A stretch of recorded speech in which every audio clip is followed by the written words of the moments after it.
Look for the good in everything. Look for the people who will set your soul free. It all seems impossible until it's done. Look for the good in everyone. Mm.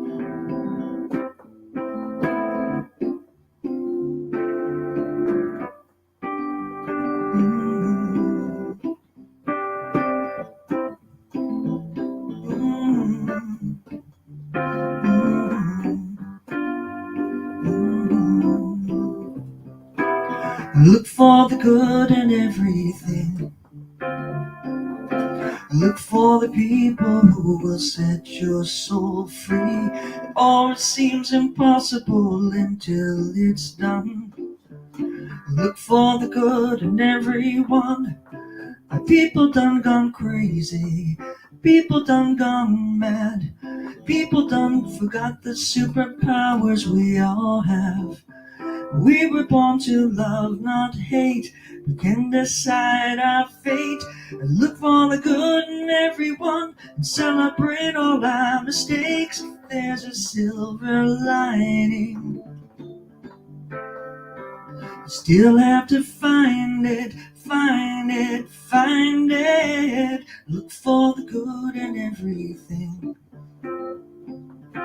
Look for the people who can set your soul free. Oh, it seems impossible until it's done. Look for the good in everyone. Everyone needs sunshine. Everyone needs rain. Everyone is carrying around some kind of pain. You see who you are, and you're just like me. I see you searching for a purpose, guided by a dream. I see who you are, just like you. I get lost sometimes and I forget what I came here to do. I keep on trying. When it gets frightening, yeah. Look for the good in everything.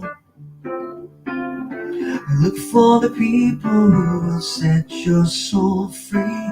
Oh, it seems impossible until it's done. Look for the good. Look for the good. Look for the good in everyone.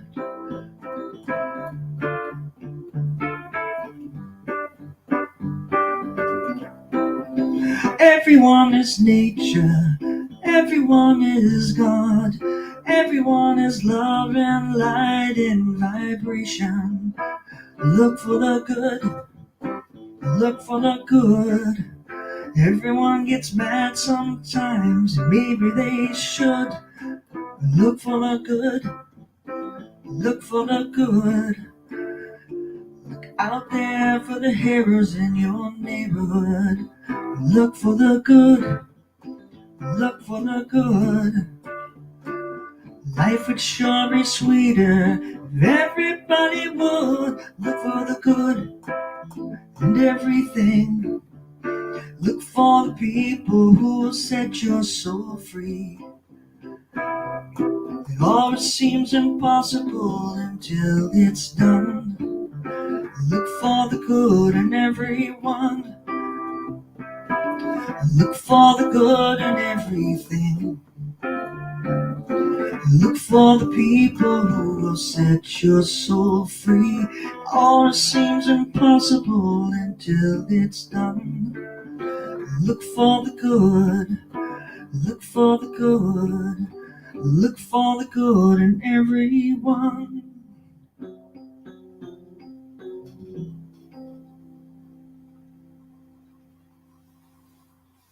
Good morning, friends. Welcome to Unity of the Seacoast's Sunday service for March 13th, 2022. And thank you, Barbara Whitney, for another wonderful gift you've given us this morning. Barbara is the music director here at Unity of the Seacoast, and you get extra credit today if you know what long-running Seacoast mainstay band she was a founding member of. So, good morning. Charlie Richard here. I'm a member and prayer chaplain here at Unity of the Seacoast. We welcome any new folks who are joining us for the first time today. And we look forward to sharing us with you and hearing from you. Special little shout out this morning to Avery Alley, who's celebrating his birthday today. Avery was kind of born as a member of Unity of the Seacoast, and he brings us great joy when he's around. So let's see. Today, the daily word is light. The light of truth dissolves all darkness. A bird's cheerful song interrupts the quiet of the night. The dark sky grows lighter, and the puffy clouds begin to glow with a beautiful shade of pink. Brilliant rays announce the sun's arrival. The sun peeks over the horizon, flooding the new day with light. Light dissolves darkness in my consciousness in a similar way. At a challenging time, my heart responds to the hopeful thought that this too shall pass. Hope grows into faith as my mind opens to divine wisdom that is always mine to claim. Guided by the dawning light of truth, I see the way forward and follow it with confidence. As surely as each new day brings a sunrise, my faith assures me the light of truth will dissolve the darkness of any obstacle I may face. And from John chapter 1, verse 5, the light shines in the darkness, and the darkness did not overcome it. The light of truth dissolves all darkness. Today, we're light. Our mission statement here at Unity of the Seacoast is scrolling across the bottom of the screen there. And if you would like to join me in it, we are a loving, nurturing community dedicated to being a positive path to spiritual living, to awaken oneness with God within us all. So the sun's growing warmth in the morning means growth in nature, and it also means that walkabouts are in our near future. We enjoy on Saturday mornings, weather permitting, usually around 10 o'clock, to gather together in some lively public place where nature surrounds and gives us a chance to be with one another and share with one another, even though the world, the physical world in our governmental structures is opening up to allow us to gather again.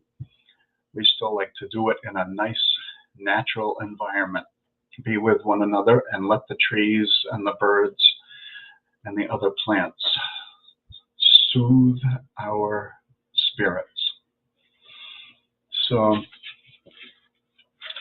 Unity of the Seacoast has a prayer team, and we have a weekly prayer list. If you would like to get yourself or someone else or something else onto it, you can send an email to Tom, Reverend Tom, at tscheinler@yahoo.com. That's scrolling across the screen.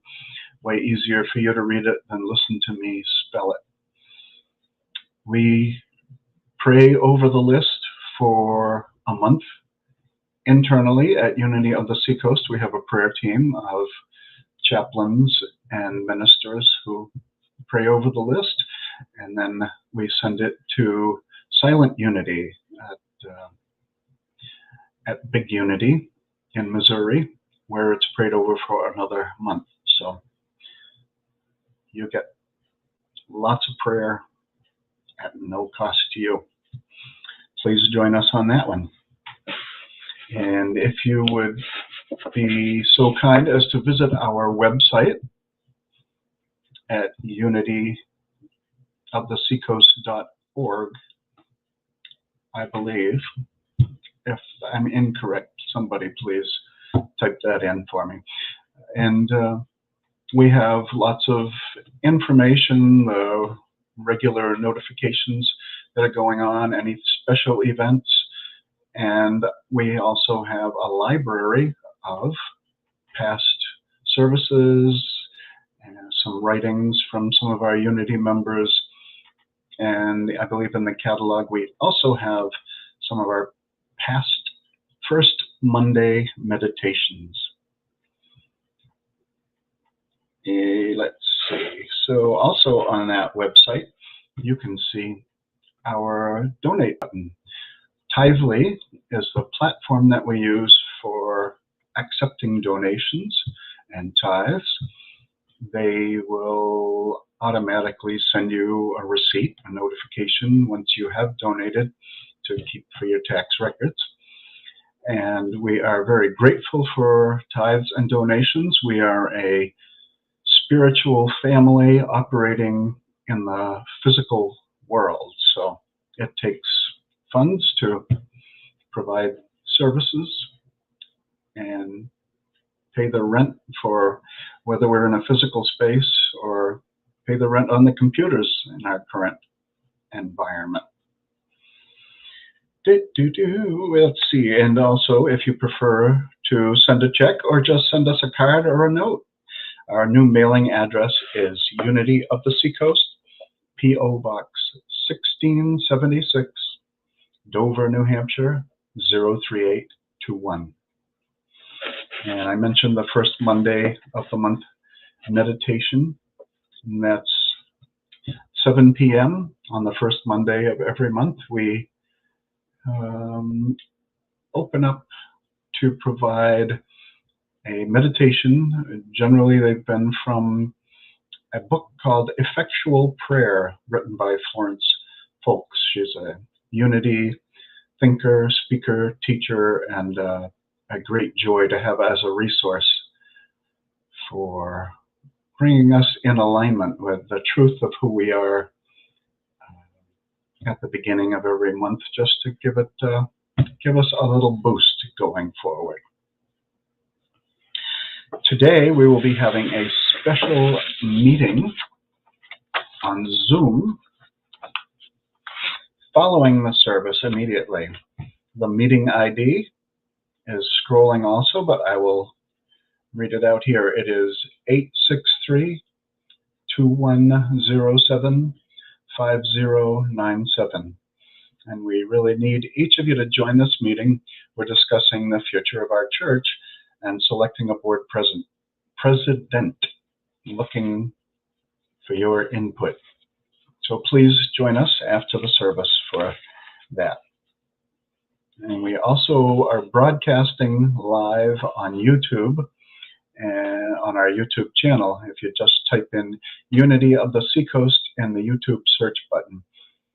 And we have some of our past services there, and eventually the whole library should be migrated over to there as well. Again, the Zoom meeting ID is 863-2107-5097.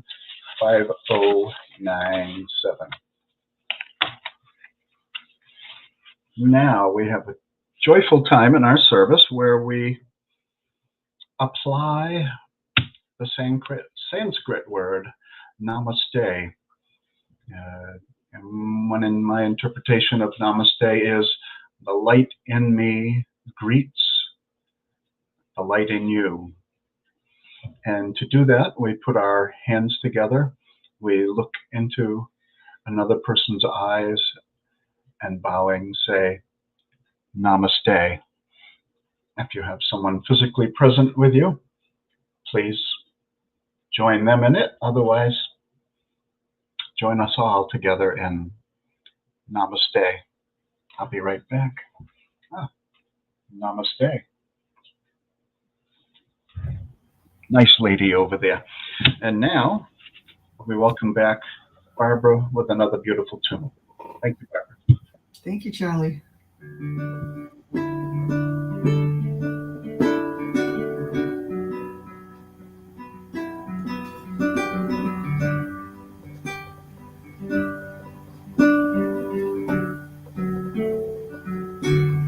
You know there's a light close by the front door.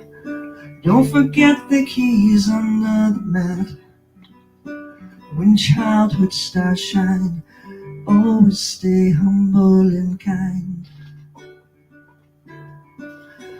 Go to church 'cause your mama says to. Visit grandpa every chance that you can. It won't be wasted time. Always stay humble and kind. Hold the door, say please, say thank you. Don't steal, don't cheat, and don't lie. I know you got mountains to climb. Always stay humble and kind. When the dreams you're dreaming come to you, when the work you put in is realized, let yourself feel the pride. Always stay humble and kind. Don't expect a free ride from no one. Don't hold a grudge or a chip, and here's why. Bitterness keeps you from flying. Always stay humble and kind. Know the difference between sleeping with someone and sleeping with someone you love. I love you ain't no pickup line. Always stay humble and kind. Hold the door, say please, say thank you. Don't steal, don't cheat, and don't lie. I know you got mountains to climb. Always stay humble and kind. When those dreams you're dreaming come to you, when the work you put in is realized, let yourself feel the pride, and always stay humble and kind. When it's hot, eat a root beer popsicle, shut off the AC and roll the windows down. Let the summer sun shine, always stay humble and kind. Don't take for granted the love this life gives you. When you get where you're going, don't forget to turn around and help the next one in line. You always stay humble and kind. Thank you again, Barbara. You are a joy and a light in our lives. Thank you, Charlie. And now I would like to welcome our minister, Tom Scheinler, who always has a delightful way of taking huge concepts and bringing them down to earth in ways that we can live with. So please welcome Tom. Thanks, Charlie. I'm always happy to have you with us, Service. You just make me smile every time. And Barbara, thank you again. For those who don't know, I threw Barbara a curveball this week that she wasn't aware of until about a minute before the service, as I changed the topic. So the service I planned for this week, I will do next week. But Barbara, they still fit. What can I say? So thank you both. We come together today in the knowledge that there is one power and one presence in the universe, God the good and great, omnipresence. I would like us to get comfortable, find our comfortable breathing pace. In and out. Feet comfortable.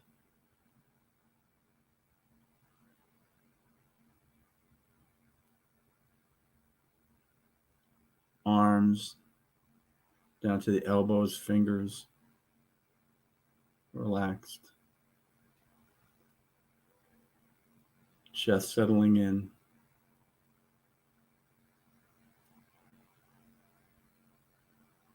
Feel everything leaving out through the legs, knees, ankles, and toes. There's a stress. And any heaviness that we've carried through the week melts away.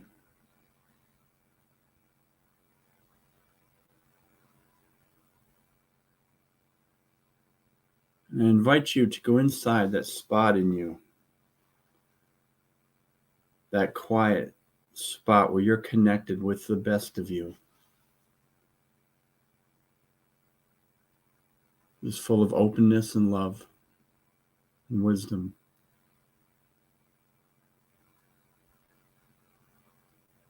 In that spot where we are the true image of God.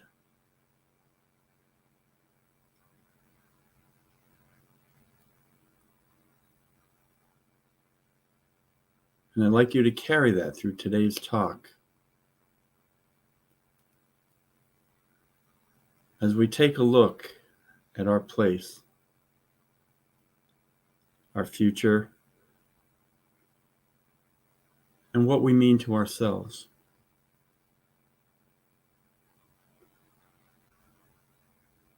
So I invite you to come back and open your eyes.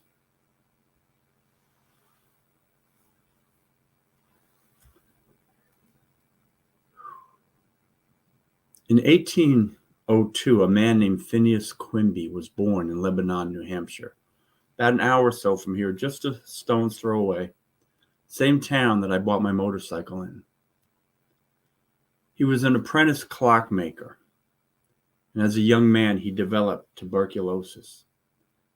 He tried what medicines were available to him at the time, but they did nothing to relieve him. So he began to study. He studied things like mesmerism, which is where we get that word mesmerize. It was focusing the mind on the health of the body. Phineas Quimby has been called the father of New Thought. New Thought in our country began right here in New Hampshire. He moved to Portland, Maine, where he developed his theories, and people began to come and listen. He treated over 12,000 people. And these types of healing places that he developed began to pop up. One popped up in Salisbury, Mass., another one in Concord, New Hampshire. Salisbury is just right where Unity of the River is, one town away. Unity in Maine, Westbrook is a town away from Portland, where he was. The one in Concord is where Mary Baker Eddy began Christian Science. This man's influence has spread around the globe to people like Thomas Troward, who was in India and in England at the same time, and he influenced Ernest Holmes in Science of the Mind. And in the States, from Phineas Quimby to Mary Baker Eddy to Emma Curtis Tompkins to Dr. E.B. Weeks, who spoke to a crowd who had two people who were suffering from illness. And those two people were Myrtle and Charles Fillmore, the founders of Unity. So all these paths overlap and New Thought philosophies developed. It began in original Christianity before it took a dramatic shift and evolved to what we now call traditional Christianity. Another thing in New Hampshire, in Franklin, New Hampshire, the Winnipesaukee River is a tiny little river. It dumps its little bit of water into a much bigger flow. And it may not seem like much, but it's at this point that the Pemigewasset River becomes the Merrimack River. That little flow converges on a bigger flow. And just like New Thought, that flow begins to change the world. For 100 years before Quimby and long after his lifetime, New Hampshire wood was the prominent wood for shipbuilding. Our wood built the ships that grew our nation. Our wood was used for ships all around the world and sailed to every port. Our wood became the boats that brought our products and the world products around the globe. They were used to set speed records, to fight wars, to protect our coast, and bring new people to new lands. The wood was cut along the banks of the river and then floated down to where the Merrimack began. And then it floated downstream, past Concord, past Manchester, past Lowell and Lawrence, all the way up to Salisbury and a little further south to Newburyport, where it was milled and cut into the wood that would change the world. I like to think about those two things, Phineas Quimby and New Hampshire lumber. We don't often think about the impact that New Hampshire has upon the world. So Phineas Quimby is like the little Winnipesaukee River. He was a small apprentice feeding his ideas to a bigger flow. And like the waters from that river, his ideas moved through and changed those same towns that the waters passed until the flow was so great it spread out to the world. Without New Hampshire, my friends, it's very possible that new thought might not look the way it does in our country. And I take great pride in that lineage.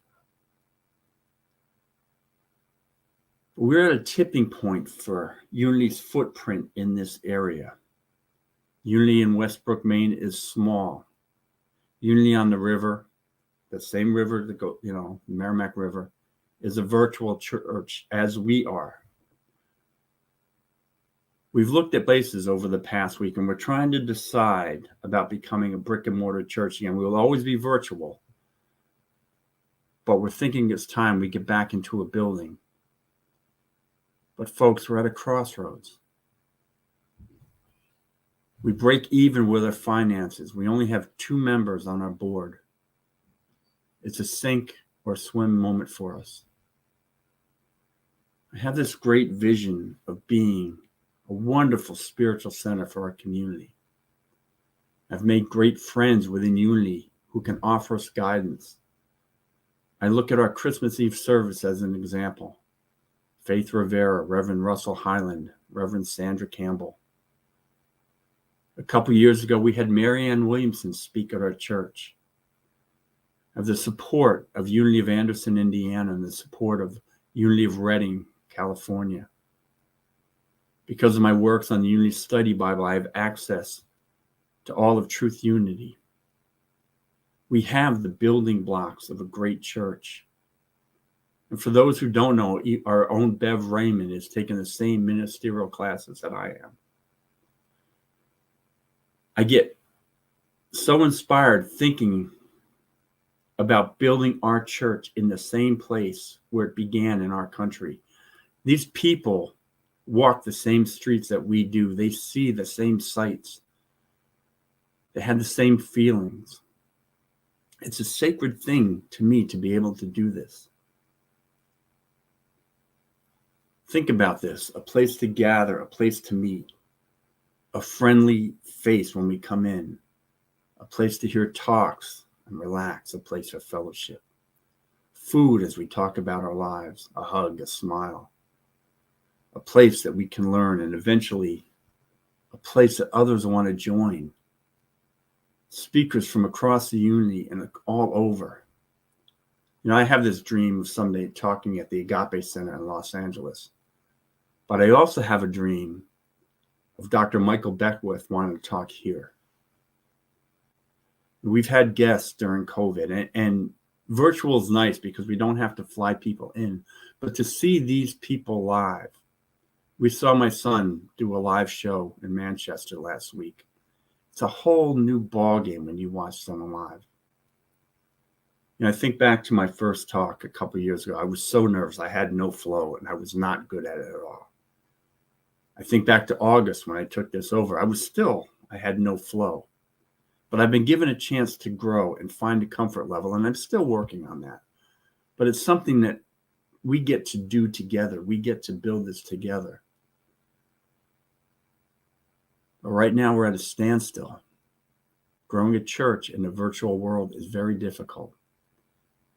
It takes constant thinking. It takes finding a way to connect. And that connection competes with Facebook, Amazon, Netflix, YouTube, checking email, grabbing a snack. And to be honest, it's much easier to turn the TV on than it is to watch a service. I once got cut off from a service in my own house because during the service, my son decided he was going to download a wrestling match. So distractions happen. We have to compete. But a gathering place is different. People attend for that. People drive for that. Is it enough? I don't know. Are we the seed that finally lifts us to a new future? Or do we keep the status quo? The place that we're looking at is back at the McConnell Center. It would increase our expenses by $9.54 per month. It would also take getting chairs and hooking up the internet. This place, we would have 3 rooms and a wide hall. 1 room for sanctuary, 1 room for an office and a place for the prayer chaplains to meet with people, and 1 for the youth. The wide hall would be a great staging area for food for the fellowships. We can hear Barbara live again. We can have a choir again. I guess what I'm asking from each of you is help envisioning this. Is it something that we can see as a group, or is it just my dream? Do I inspire you enough to stretch and reach, or do we begin to think about perhaps the days of Unity in New Hampshire are done?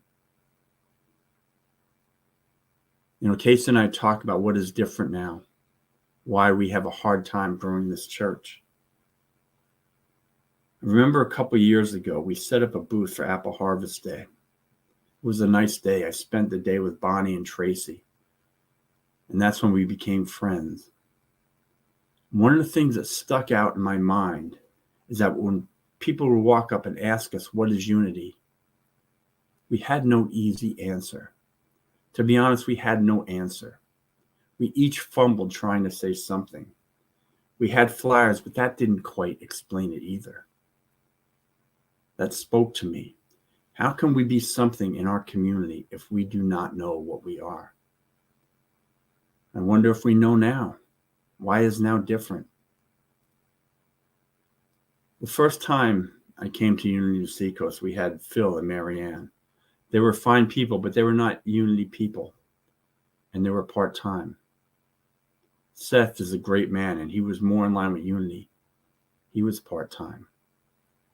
Growing a church is not a part-time thing. I'm not saying I'm any better. I'm saying I'm different, because I'm giving it a full-time commitment into developing our church and who we are. We have to be able to understand what we offer and what we are. What is unity? Unity is a positive, practical approach to Christianity based on the teachings of Jesus and the power of prayer. Unity honors universal truths in all religions and respects each individual's right to choose their own spiritual path. God is spirit, the loving source of all that is. God is the one power, all good, everywhere present, all wisdom. God is divine energy, continually creating, expressing, and sustaining all creation. In God we live and move and have our being. In unity, some of the other ways we speak of God are life, love, source, principle, law, universal mind. We believe that God is intelligence, spirit, and all the principles known and unknown, science, quantum, exact. And we are each an expression of those principles. And as such, we have the power to co-create our lives.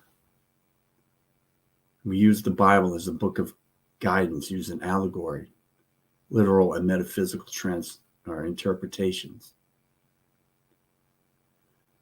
I remember the first time I walked into a Unity church, I was lost. I had just begun the concept of healing myself.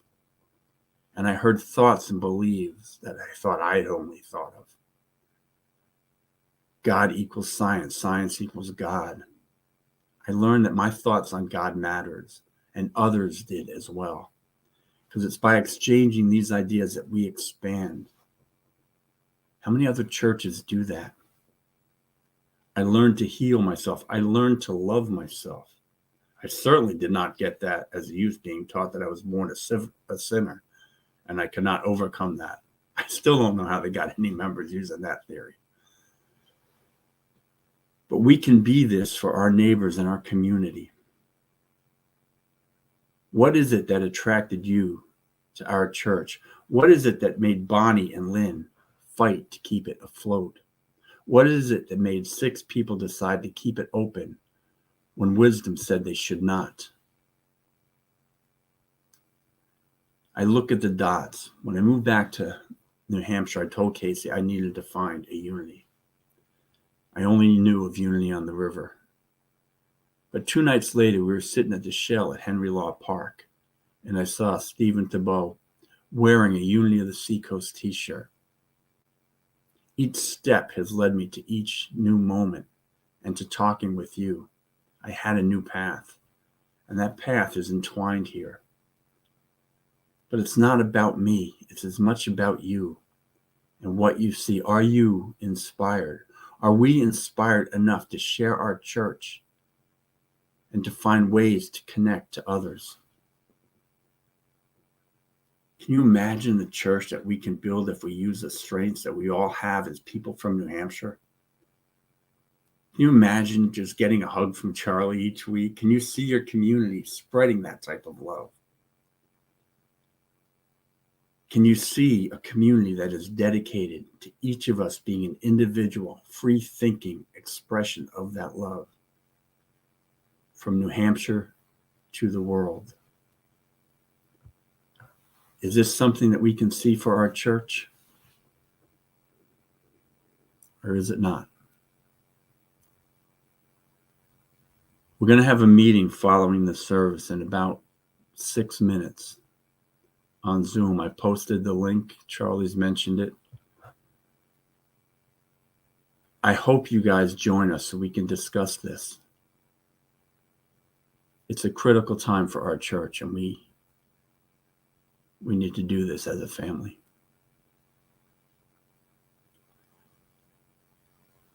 Now comes the time when we turn our prayers to others and ourselves.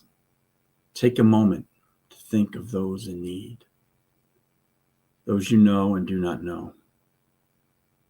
For those listening on Facebook or YouTube, if you feel comfortable, type their initials in the comment box. If that's uncomfortable, then just hit a heart emoji or typed in loved one or something. We hold these people in wholeness, light, and love. We affirm their wholeness and health.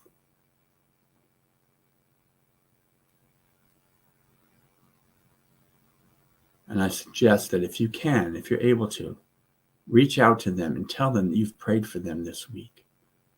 Because the fastest way for a prayer to land is to contact that person and show them some love.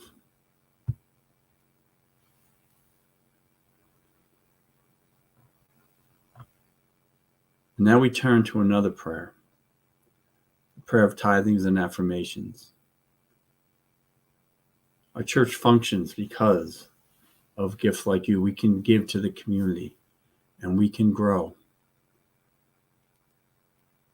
This is an important part of our church because it's a barometer of inspiration, but we get to reach out and help our world.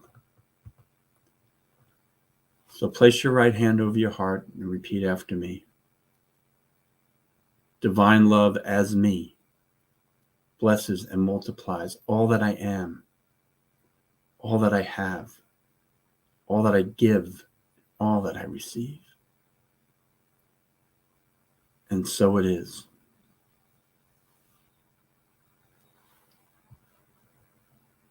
And as always, we'd like to close this service out with a prayer of protection. And we send this out across the globe to those we know and those we do not know. And I always say divine love, or I would say light of God surrounds you, because until we're together, I want you to know I mean this for you. The light of God surrounds you. The love of God enfolds you. The power of God protects you. The presence of God watches over you. Wherever you are, God is, and all is well, and we are richly blessed. Amen.